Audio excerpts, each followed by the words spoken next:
Laughing Cavalier here, presenting to you another tale of these troubled times. Today, I shall be having a quick rant about the portrayal of the Battle of Bosworth in the series The White Queen. Now, if you're not aware, I have something of a hatred of this series of dramas based off of English history in the late 15th to 16th centuries. I had a good old rant about the Spanish Princess in Tudor Rant Part 2, and I'm currently writing up a rant about the White Princess for Tudor Rant 3. By the way, it is over 10,000 words long now, so be prepared for that one. 10,000? Now, The White Queen, the series that started it all, is one that I've managed to avoid completely. Except for this one scene that I couldn't help but watch, like how a passenger in a lifeboat doesn't want to look at the sinking Titanic, but can't help but have a peek out of curiosity. Now, firstly, a bit of backstory, although I won't go into too much depth since I will probably do a proper video on the battle at some point in the near future.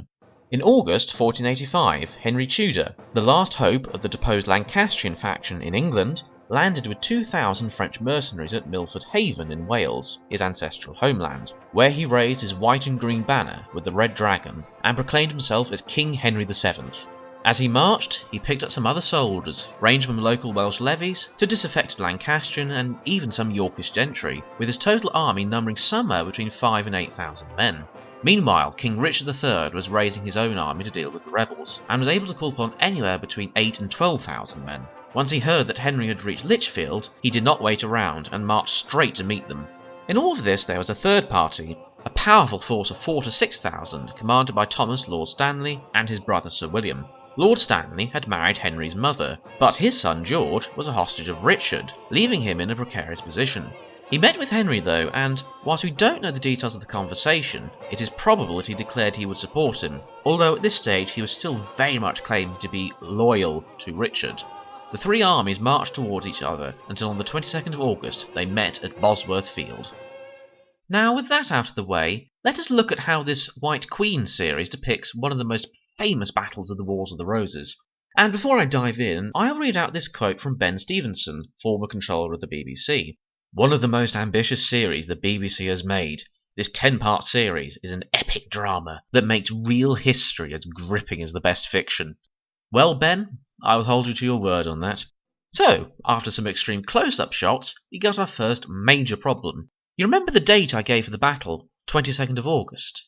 Well, the month of August is in the summer, and I cannot help but notice that there is snow everywhere. Why is there snow? Usually with these sort of battles, when they film them, you have to deliberately place the snow there, since we don't get too much snow unless it is winter. Ah well, perhaps they filmed it in winter.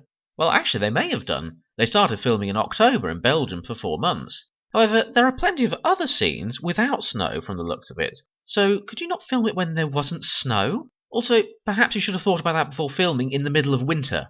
Now, for some reason, all the troops here are shuffling along, crouched like they're about to do an ambush. No. In reality, armies would be deployed fully for battle. Historically, King Richard had his vanguard deployed on his right flank, led by John Howard, Duke of Norfolk. The main guard was in the centre and commanded by the king himself, who was nearby with his own mounted escort, and the rearward, or reserve, was on the left, led by Henry Percy, Earl of Northumberland. Henry, meanwhile, entrusted the left flank to Sir John Savage, a soldier who had formerly fought for the Yorkists. The centre was given to John de Vere, Earl of Oxford, a battle-hardened Lancastrian soldier, and the right went to Sir Gilbert Talbot.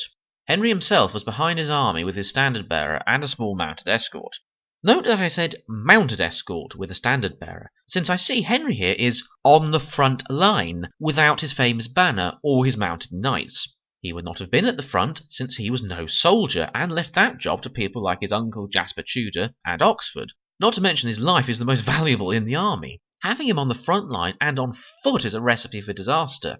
Yes, some kings like Henry V did fight on the front line, but at great risk to their own lives. Need I remind everyone what happened to the other side of Henry V's face? Also, soldiers don't carry flags around because they look pretty. They serve the purpose of showing the position of the lord and the forces he commands, the standard also being something the men can rally to if needed. It would be nice if the king had his standard, so his commanders know where he is, in case they need to receive orders, but there we go. Richard at least appears to be on horseback, although his armour is not quite what it should be, and he probably should be wearing the royal coat of arms, something like this. Speaking of armour, what the hell is going on, Henry? You should be wearing a helmet of some sort. One arrow on your noggin and you'll end up like Harold Godwinson. Also, why are you only wearing a guard brace on your right shoulder and not your left? Hell, your entire left arm is exposed. I guess Henry's budget couldn't cover a full set of armour. Henry's men now draw their swords. Historically, though, the bulk of the infantry, not including the archers of course, who we will bring up in a moment, would be fighting with two-handed weapons, mainly bill-hooks and glaives, with some of the mercenaries having pikes, and then the men-at-arms and knights fighting with pole-axes and some swords and other weapons. Other than a spear or two here and there, it appears to be swords for everyone. Yes, many men would have had swords, but the bill-hook would be the primary weapon. Now, battles are always a delicate thing. Generals have to weigh up their decisions carefully and plan intricate and detailed, or you just use Leroy Jenkins tactics. Now, in the real battle, it started with an exchange of archery and artillery. In fact, a lot of archaeological evidence suggests that a wide array of cannons and other ordnance was used, including breech-loading weapons. Do we see any artillery or even archers, in a time period when England and Wales were famed for their longbowmen? Nope. Well, okay then, fair enough. Guns are expensive. Perhaps the details of the battle will be there, like how the Earl of Oxford put his men into a wedge formation, known as the Oxford Wedge, and advanced up Ambion Hill against Norfolk and the vanguard, who advanced as well, and engaged Oxford in a bloody fight.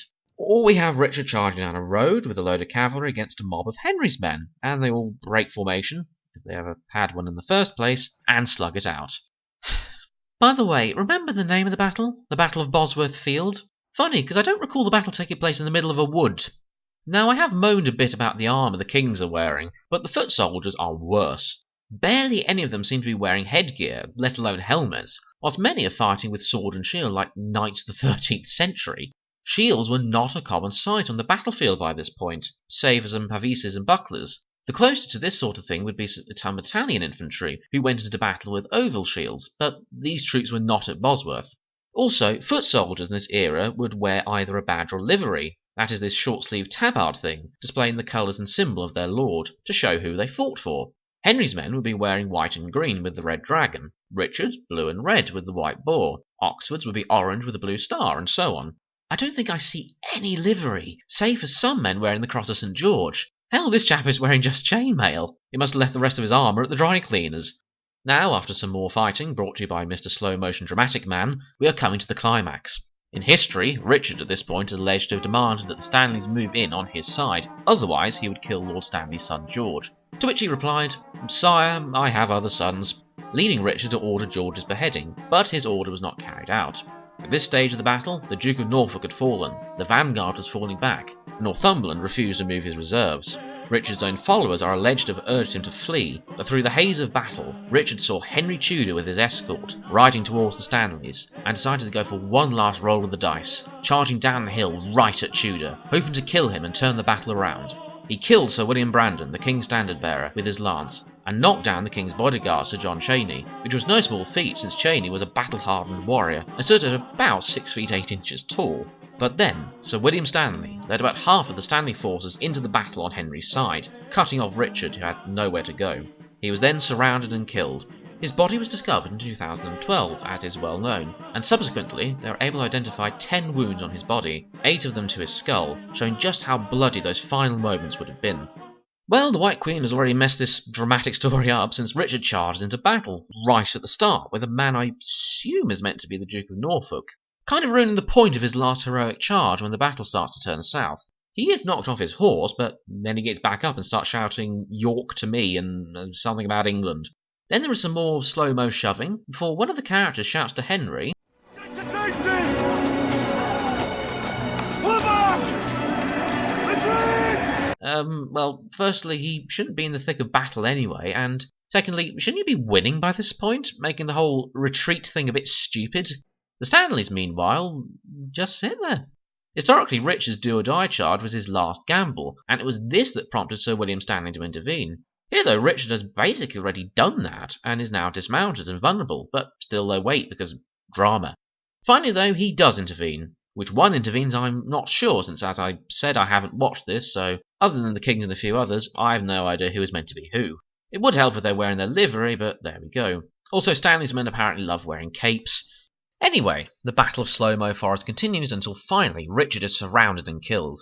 Not exactly in the fashion he was historically, mind you, since there are no billmen or polearms, as previously mentioned, but I'll let that point pass. At least we do get Stanley giving Henry the crown, proclaiming him king. Whew, boy, that was pretty dire. I haven't seen this series yet, but if that battle was anything to go by, then I will be in for a rough time when I do. Although I don't think anything will beat what I've witnessed in the successor White Princess and Spanish Princess series. This version of Bosworth makes the Battle of Stirling Bridge in Braveheart look like a documentary. You know, the one with no Stirling or a bridge. Now, I know what you say, they didn't have the budget and so on. Well, you could have saved a bit by not making a load of shields and swords and give them billhooks and polearms instead, which have wooden staves, so they must have been cheaper, I assume. Yes, they did not have the extras, but can you CGI'd some in? Come on, even if it was bad CGI, I'll take it over generic medieval slow-mo extras shoving each other in a forest. Hell, failing that, what about reenactors? I'm sure they would have been willing to do it. Hell, they often give up their weekends for free to go to reenacting events. I must leave my final thoughts, though, to the commenter, the Kingmaker, who said on the video I got this clip from that this series had the historical accuracy of a badger's arsehole, and I don't think I can word it better myself. Thank you for listening. This has been the Laughing Cavalier, wishing you a good day.